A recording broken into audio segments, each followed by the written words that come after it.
Hello everyone and welcome to the Sponsor Zone. As you can see behind us, we have everyone here from all the sponsoring vendors, and with me at the moment is our keynote speaker, Troy Hunt. Troy, thanks for joining me on the side panel discussion. Yeah, hey mate, thanks for it. This is really clean there too, by the way. You're missing out if you're not here. It's a pretty big setup. We're actually in the Metro Theatre. We've got 2 rooms set up. So for everyone in our virtual audience, what they saw earlier was the main room, and it's the side room. Give everyone a bit of an indication of what this looks like from a non-biased approach. It's like it's almost like a nightclub with less music, isn't it? You know, but like my kids would love this because there's so much neon in this room at the moment, and there's a chandelier and beer. It's like everything's here. Is it a cyber event if there is no neon? That's a good poll, actually. Is it a cyber event if there is no neon? Yes, no. As we're discussing over the next hour, there will be live polls that are coming out at you. So keep your device handy. We'd love you to get engaged with those polls. So Troy, I wanted to talk to you a little bit more. We got to see a snippet of some of the work you do, and appreciative of your time with us for the keynote. I want to talk a little bit more about haveibeenpwned. If you wouldn't mind just explaining how that came about. You know, what was the driver behind creating what's now such a huge database?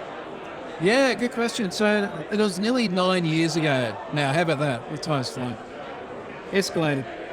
So it was nearly 9 years ago, and the driver for me was that I was looking at the Adobe data breach, and I found myself in there twice. Like once with my Hotmail address. I was at the place. What's my Hotmail address?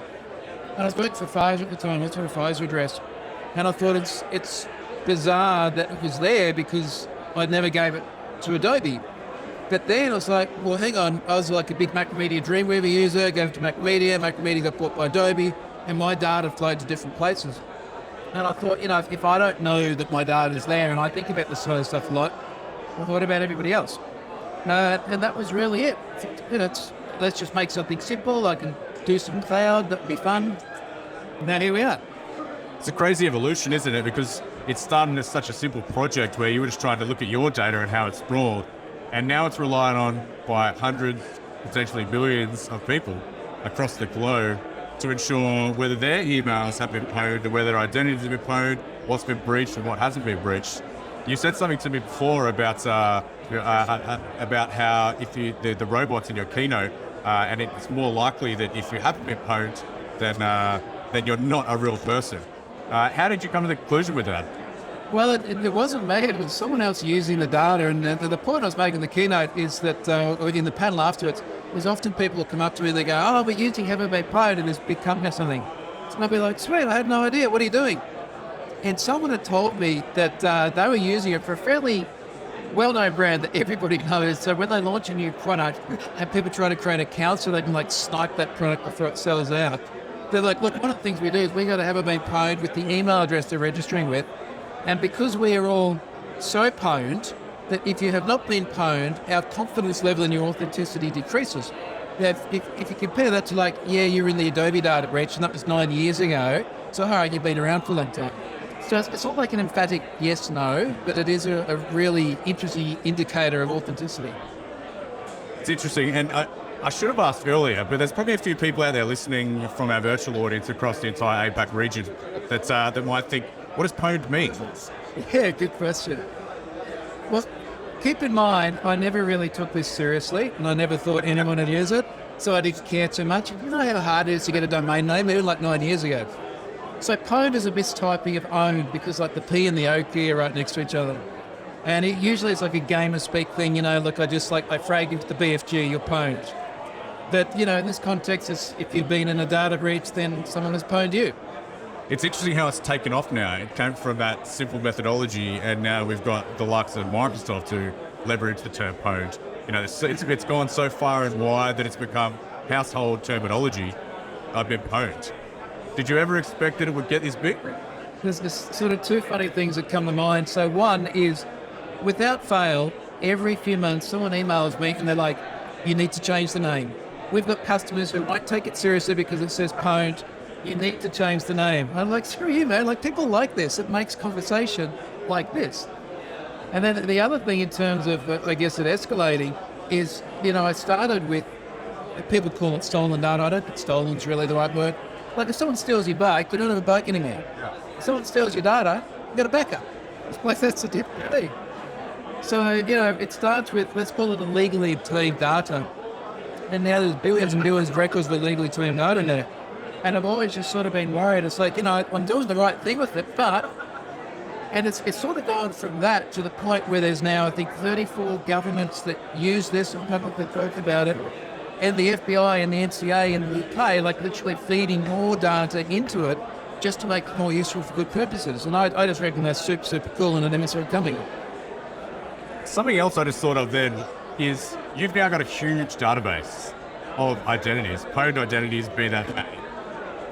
Is it difficult and is it stressful under the pressure of hosting such a big database of PII, or personally identifiable information? Look, it's not too stressful, only because of a lot of the design decisions. I mean, first of all, the only thing in Have I Been Pwned that is PII is email addresses, and it's only email addresses. There's passwords, but they're detached from the emails. I put them out there for free anyway, I'm not worried about that. But there are I think it's about 5.5 billion unique emails, and then each one's been seen twice, hence the 11 something billion number. I don't want to lose that. I don't want someone else to get access to it. But the worst case scenario is it's just email addresses that are already floating around out there, and you can go and find a large amount of them anyway on breach forums and things like that. So look, that doesn't stress me too much. The architecture is super, super simple. So short of me like disclosing keys or something like that. And then it takes you a very, very long time to get data out. It's not quick getting 5.5 billion accounts out either. Yeah, I can imagine 5.5 billion accounts would take a long time to get out. I was actually on the dark web the other day looking at the price of certain bulk addresses. And interestingly, you could purchase 1 billion email addresses for under $1,000. Yeah, what does it tell you about the price of an email address, mate? It's kind of curious because just towards the end there on the debate, there was a discussion about like data being the new oil and all this sort of thing. And Sam and I were having a bit of a chat saying it's funny the way that term gets used. And I guess really what we're trying to say is that data has a value. And email addresses alone are now such a massively freely available commodity that the value is very, very low. But when you start to see it get attached to things, you see it get attached to fresh credential hairs. Okay, well, that's pretty useful. When you see it attached to other PII that can actually be used for identity theft, impersonation, and everything else, like, okay, that's useful. When you see it attached to a context like the number of crypto-related services that have either had data breaches directly or their email provider has had a data breach, and now they can get retargeted phishing emails, then that's valuable. Yeah, that's interesting. And people are so flippant with email addresses these days. I've got about 8. I don't know about you, but you have so many email addresses, they don't define your identity anymore. It used to be that username was your identity for a long time with the username password. The username was the email address. We're now transitioning from that to have true identities through things like biometrics, which you talked about in the panel as well. So what's your thoughts? And I'm asking you to put your crystal ball hat on and how you're going to do that from here. But when we talk about securing biometric data, do you think there's a place for Have I Been Pwned for biometrics?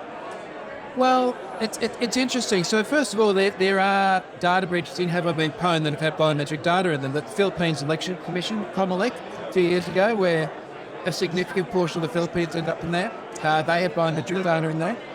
But I don't see a point where you're going to be like scanning your fingerprint on Have I Been Pwned. It's not data which is readily usable like a password. It's one of the things that bugs me about this discussion. People are like, don't use biometrics because you can't change your fingerprints. You can, it's not fun, you can. But it's also not usable in the same way. So if I get your password, my son, he's 12, he can go and take it and he knows exactly how to do that straight away. If I get your fingerprint, so I've watched some James Bond, I've got a bit of an idea, I know you need some glue and some gummy bears and a stove, and something. So it's really, really not the same thing. I still think that as we go more towards biometrics, we're still going to have other pieces of identity data attached to it, phone numbers, email addresses, things like that. So there'll still be a place for Have I Been Pwned, but there'll just be more data breaches in there where one of the things that got released was biometric test data. Yeah, so we could talk about this for hours, but I know you've got a flight to catch, so I just want to thank you from myself and through the entire Cyber Republic for joining us today. It's been a long time coming to have you on board, but we're very fortunate to have you. I just want to say thank you for everyone. I know that our guests virtually have enjoyed the discussion that you had, especially the fireside as well. So from us, thank you, mate. We appreciate it. Thanks, everyone. Hope you enjoy the show.